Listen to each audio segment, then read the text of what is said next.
Hey, pull up a chair and grab your favorite mug. Today we are talking about something that's going to change how you make decisions forever. That endless decision fatigue you've been feeling, your body has been trying to help you all along. Today I'm going to show you how to listen finally. And this is a really big one with human design because human design has something called authority. You have a strategy that you are meant to follow based on your type, and you also have an authority based on where you have definition in your chart. And things like authority in human design take time to embody because it really is embodiment. In human design, we find out that you are not meant to make decisions from your brain. You're not meant to make decisions from your asha. You're meant to make decisions from a particular part of your body, an embodiment into your authority. And that's where your real strength and alignment comes from, is inside your body. And authority, and even if you are a sacral being where you have a yes, no, you may have an emotional and a sacral, and that can add complexity to the thing. You might be a reflector where your authority is lunar, and that really is a difficult thing to feel into. You might be a splenic authority where it is a very fast response. It's a very instantaneous feeling that can be easy to miss. It can be a very quiet authority. And you might even have one that is a little bit less rare, something like self-projected or mental authority. And mental authority, you're still not meant to actually make decisions from your mind. That's a topic for another day that we'll dive into more. But today we're going to be talking about how in Aquarian human design, we teach you to hack your authority. It's not meant to replace your authority. It's not meant to stop you from diving deeper into how that authority feels in your body and like how it shows up in your day-to-day life. It's still about listening to your body impulses, but using muscle testing in conjunction with your authority, one can make your connection to your authority feel stronger and more concrete, more reliable, because things like splenic authority or emotional authority, where you have waves, it becomes something that doesn't always feel reliable. It doesn't always feel like something you can access on a day-to-day basis. It can be difficult to trust in it because it doesn't always feel as clear. Mental noise and fog and other people's emotions and other people's opinions and other people's thoughts, the places that you have openness in your chart, all can affect how clearly you can listen to that authority. And as an emotional manifesting generator, I needed something that was able to help me chart through my emotional wave, that was able to help me attach to how I was communicating with my body in my authority. And muscle testing was something that I learned quite a while ago. It was something I learned, honestly, I believe it was one of the books I read about building your intuitions. And it was an interesting idea, and I played with it for a little bit, even though I had a pretty good relationship with my intuition anyway, and with my guides, and was able to talk to my guides very regularly and get pretty clear answers. But what I found about muscle testing that was particularly helpful was that even when I had an answer from a guide, and I'm sure anybody that has an inner knowing or an inner dialogue with your guides or angels or whatever deity you may associate yourself with, that even if you hear a clear, resonant answer to something, it can still feel a little wishy-washy. It can still feel like, do I trust this, or is this wishful thinking? I'm sure you've experienced something like this. With emotional authority, you go through this wave with things, and depending on where your energy level is, where your emotions are at, you can feel a full body yes on something, but the very next day it's a full body no. And if you're an emotional authority, you make a decision in the midst of your wave, it becomes this up-down energy throughout that decision's life. So whenever I coach somebody around emotional authority, I always tell them if it's a consistent yes throughout your emotional wave, it's a yes. If it's a consistent no, no, huge shock. But if it's yes or no, it's actually still a no, because you're going to feel that back and forth energy throughout the length of whatever that decision is, whether it's one night or maybe it's a program that you signed up for. A lot of times with emotional authority, as myself included, you will have some sort of experience, probably very recently, where you thought it was a complete yes, you signed up, you paid for the thing, you did the thing, and the very next day, or maybe even a few hours later, you went, oh my God, who made that decision? Because it wasn't me. Then I now have to follow through on this thing. This is horrible and I hate it here. And that's a really clear example of how using your authority if you're an emotional authority in this case, using that wave to make more aligned decisions so that you're not making a decision in the moment when you're not designed to make decisions in the moment. Sometimes the wave is very short. Sometimes it's a day. Sometimes it's 2 days. But certain decisions, especially bigger decisions, might weigh out better over the course of 3 days or even a week. And using muscle testing, again, gives you a concrete, a in your body experience that you can put your trust in more easily. I'm not going to say that you're going to immediately trust it because we're human beings and a lot of times we're very untrusting beings as a result.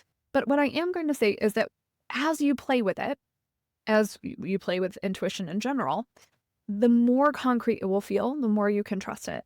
A very key thing here is muscle test low stakes. That's what we always recommend starting with, something low stake. Should I drink more water? Should I take a break? Should I go for a walk? And then follow through. This is a really big thing with any type of intuition building. And muscle testing really is a type of intuition. It's a type of body intuition. And that's really where your intuition is. It's in your body. It's in your cells. It's not really in your brain. We put a lot of emphasis on the brain as human beings. And I think we should give our poor brains a break sometimes. And your body wisdom is going to be inherent. It has a subconscious level to it. It's the deep waters of knowing in yourself. And when we tap into that and we listen to it and we affirm it, so should I go on a walk? Yes, go on the walk. Should I drink more water? Yes, drink the more water. When you reaffirm it, you're telling your body you trust it. You're telling your intuition you trust it. And that muscle will become stronger. So by the end of our chat today, we are going to teach you a practical tool that works anywhere, anytime to help you make decisions that are truly aligned with your energy, regardless of your authority. No more endless pros and cons list and asking everyone around you what you should do. Your body already knows, and I'm going to show you how to listen. So the problem with decision making, if you look into any of the research around decisions, and this is why decision fatigue is a real thing, especially if you have any neurodivergencies like I do, and researchers estimate, and this was crazy, I had to look up multiple sources for this because I was like, that can't be right. Researchers estimate we make over 35,000, let that number sink in for a moment, 35,000 decisions every single day from the moment we wake up to the moment that we get into bed. If you think about it, I was for sure looking at this number like, it cannot be, but it really is that extreme. When you wake up, should you hit snooze? Should you turn off your alarm? Should you drink a cup of coffee? Should you drink water? Should you brush your teeth? Not all things are real habits, especially if you're neurodivergent, yet again. Coffee or tea, this creamer or that creamer, sugar or no sugar, should I drink more water? It goes on and on. And then if you take into mind, if you're an entrepreneur, especially a solopreneur, those decisions could even multiply very quickly. Should I start work now? Should I start work later? Should I hop on that webinar? Should I answer my emails? The list really is almost infinite. And when you think about decision fatigue, this is one of the reasons a lot of researchers will say any important decisions, anything really important that you need to make a decision on, even if that decision is just to do the thing, should be front-loaded in your day. It should be the first thing that you do. There was a book, I believe it was called Eat the Frog. I'm not sure if that was the name of the book or not, but it was a principle of eating the frog first thing in the morning. When you get to work, you would figure out whatever was the linchpin of your day. If I only do one thing today, what does that thing need to be? And that was eating the frog. It was often a task that didn't sound terribly appealing or terribly fun, but it was something that you know would move the needle in your business. And so it had to be front-loaded because of that decision fatigue.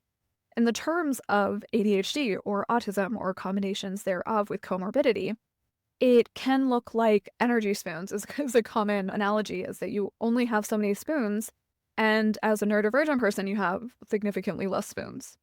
And I always talk about overspending your spoons on a particular day, because a lot of times we'll have days that are very low energy and we have 2 spoons, and those 2 spoons need to be used for like eating food, keeping ourselves alive. And then we have a day where we have a little bit more energy and we actually don't realize that we're spending spoons for the next week because we felt like we haven't been doing as much. And then we end up in a deficit for another week. And that's where burnout can happen very easily for neurodivergent people. Decision fatigue is a real thing. And it's also a very real hurdle to get over, especially if you're neurodivergent. And we've been conditioned to believe that good decisions come from careful thinking, planning, weighing options, being rational, being logical. Almost everyone watching this video can probably think of somebody important in their lives, whether it was a parent, a teacher, a boss, somebody that was significant in your life, saying the words, you need to use your head. Don't make decisions from your feelings. Don't make decisions from your emotions. You need to use your head here. Stop making decisions that are overly emotional, especially if you're a femme-presenting person. We get told this even more. And in human design, we are taught that is the worst place to make a decision from. Our mind is not meant to actually make decisions. It's meant to conceptualize things, bring ideas into shape. It's not really meant to make decisions. Our bodies are meant to make decisions. And while thinking certainly has its place, we've been taught to override our body signals in favor of something that feels logical. This is a very common thing too, if we take it to the extreme, which sometimes that helps conceptualize things. In cults and high control religions, this is often a thing, is that you're told to ignore your intuition, ignore your gut feelings on something, and override those with thought policing and with often the thoughts and the voices of other people in the cult or religion, to ignore your body's wisdom. And that is how deep your body wisdom goes, is that if you are going to be in a high control situation, they need to turn off that body wisdom first thing. And unfortunately, it's also something that's taught more pervasively just in common culture, is to use your brain, use your mind, and not feel into your body, not be overly emotional, not be in touch with yourself. The majority of people are not really living presently in their body. They're usually in their head, or they're outside of themselves even. That's why somatic practices can be so helpful in clearing trauma, because we actually have research now that shows trauma isn't just stored in memories in brain matter. It is stored throughout your body. It's stored in the cells, all of the cells of your body, and trauma gets trapped in different places. I don't like trapped or blocked, but trauma lives throughout your body in different areas. It's not just in the brain, and decisions can't also be just in the brain. And this disconnection from our body's wisdom is at the root of so much decision fatigue and second guessing. In human design, we learn that there are different ways that we are designed to make decisions in specific ways. This way is your strategy is your type and your authority. So your strategy is based on your type. If you're a manifestor, you are meant to inform. That is your strategy. If you're a generator, you are meant to wait to respond, which we'll go into that in a deeper video because that's a little misleading in some cases. Manifesting generators are meant to wait to respond and then inform. Projectors are meant to wait for the recognition and invitation. And reflectors are meant to wait a lunar cycle. The authority goes a layer deeper. It's based on where you have definition in your chart. If you're a reflector, you don't have definition in your chart. You're an open being. You're an open center being. So that's what makes you a reflector. But everybody else has centers that are either defined or undefined. Your authority comes from what we call in human design motors. What motors are active for you. For generators, pure generators, that is your sacral, which is a yes-no kind of authority. If you're an emotional generator, then you have the yes-no, but you also have the wave of the emotions. You can also just have an emotional authority with no sacral defined. There are multiple authorities, and we'll do a video on all of them. But the key thing here with muscle testing is you don't even really need to have a strong awareness off the bat to start using muscle testing. You don't have to have a strong knowledge base around your authority to use muscle testing to help. Muscle testing is not meant to be a replacement. Aquarian human design isn't trying to replace authority with muscle testing. What it's trying to do is give you a connection of muscle testing to your authority. Because if you have something like a splenic authority, that splenic response is very soft and it's very instantaneous. It doesn't come around again usually. It's in the moment, it's very instant, and it's very quiet. You really have to be in touch with your body to hear that response. So muscle testing can give you a second chance to get what that response was. And if you look at human design authorities, they are in the body. They are grounded in your physical form. And that's why muscle testing can work to hack that authority, because you're using your body's wisdom to tap into that authority. So let's talk a little bit about what exactly is muscle testing. Simply put, it's a way to access your body's innate wisdom through physical responses. Your body naturally responds differently to what's true for you versus what's false or misaligned. The science is really interesting, and we're not going to get too deeply into that. You can research it on your own if you'd like. It's kinesiology, and it's also used by a lot of chiropractors. And that's usually with assisted muscle testing. So somebody helps you muscle test instead of what we talk about in Aquarian human design, which is self-muscle testing. The key premise behind it is that your nervous system responds instantaneously to stimuli. Think about if you are near a hot stove, right? If you put your hand too close to the heat source, your nervous system responds. It sends a danger signal to pull back. And if that stove is cold, you don't get that response because there is not an immediate danger. There's not immediately something for your nervous system to respond to. This works in the same way for muscle testing. When you encounter something that's aligned with your truth, your neurological system maintains its strength. It holds its strength because it's aligned. And if it's something that is not true for you, that's false or misaligned, there's a momentary interruption in the nervous system that can be detected as a weakening in your muscles. That's called muscle testing. Muscle testing has been used for decades in various healing modalities. Again, it's the basis of kinesiology. It's also used in chiropractic. You may have also seen it in relation to nutrition or in supplements. Should I take this supplement? Yes or no? It's used in a lot of different areas, and it can be used just as a way, a tool, again, a physical representation of your intuition to build your intuition more. And it's been adapted into many simplified forms for everyday use. We're going to be doing a video that'll be coming out right after this one about the various types of muscle testing, because one of the key things I like to tell people is that you have to find the one that's like the right flavor for you. Not every type of self-muscle testing works for every single type of person because we're all very unique. And some people actually respond to a very subtle type of self-muscle testing, and other people respond better to more overt ones. And it's also similar with some people do well with the finger testing, which is what I do. I do double circle. This is yes, this is no. I've also seen people do a one like that. I've seen one that was like this, which that wouldn't work for me. I have the comorbidity of overly flexible joints, hypermobility. So that one was a no-go for me. But there's a tons of different types of muscle testing. And there's a sway test, which works for some people. I know some people really feel more with an arm. So trying to see if like I can even show, but you put out your arm at a 90-degree angle with your palms facing up. So I can show that at least. And then you press this way. If it bends easily, that's a no. If it doesn't bend, it's a yes. So we'll go more into those, but you have to find the one that's right for you. And I know one of the big ones is if the overt, what I would say the more overt ones don't work. There's a sticky smooth test that's very subtle. There's also one around temperature or around something energy between your hands where there's a difference in the energy pull. But sticky smooth is sometimes the only one that works for people, where you ask a question and either your fingers feel sticky or they feel smooth, sliding against. For me, this is very subtle, but for some people, that's literally the only one that works. So it's always going to be something that's important for you to test, experiment with. That's the big line in human design is always experiment with it, try it out, see how it works for you. And this can be a great way to also help with your strategy as well as your authority. Is this something I should respond to? Yes or no? Is this an invitation that really recognizes me? Should I wait longer? Should I wait to respond to something else? Those types of things. And this is all yes or no questions, important to keep in mind. And this is something that you can do anywhere, anytime without anyone even noticing. So we're just going to talk about the finger ring test in this particular video. And I also want to keep in mind too that we're going to be doing inductions for multiple different types of muscle testing. An induction isn't necessary to do self-muscle testing. It's not something that is required, if you will. I like it, and it was how I was introduced into muscle testing.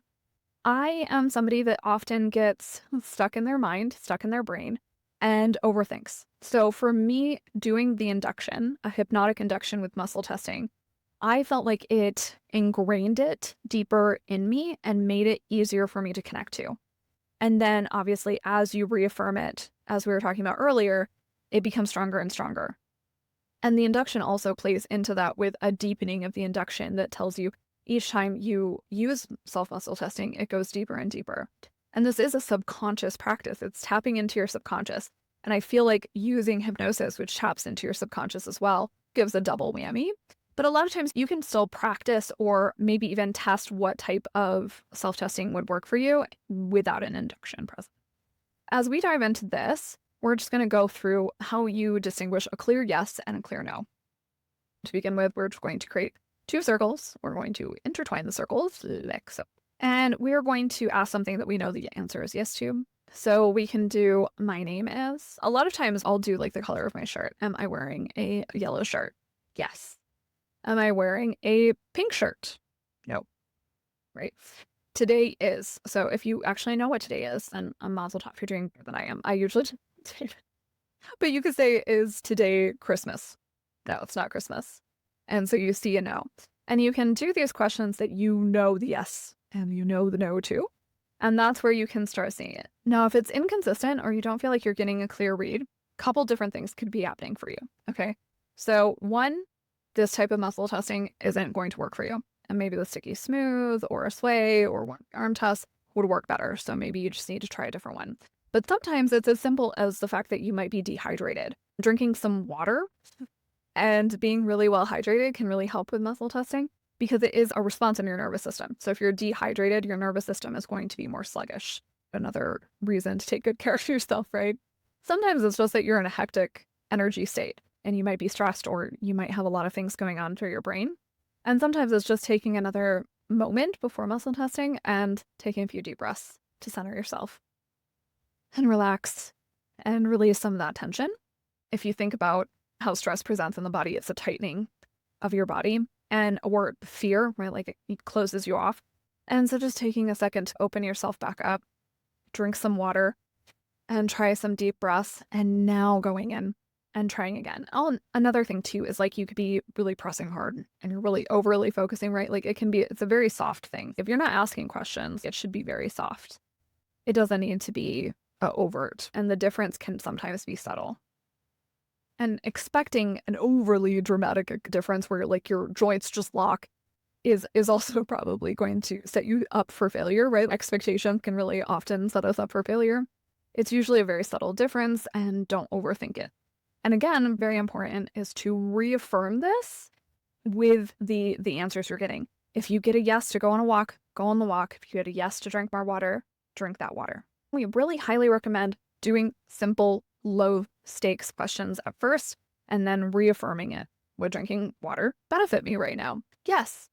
The answer is probably always yes, I'm drinking water, right? Especially if you ADHD, you hyperfocus and you don't drink enough or eat enough. Personal problems I have. So now that you've got the basics down, let's explore how we can use muscle testing in everyday decisions and how I use it in everyday decisions. For daily decisions, muscle testing is incredibly practical. When facing your to-do list, test, is this task the priority for me right now? This is a big one that I just started doing. So I'd been using muscle testing for, I would say, the bigger decisions, the decisions that I would lean more heavily on my human design authority for. Because again, your human design authority isn't always something that you have what I would call easy access to. And as a result of that, I think we often only pull it out for big occasions. That's what's coming to mind.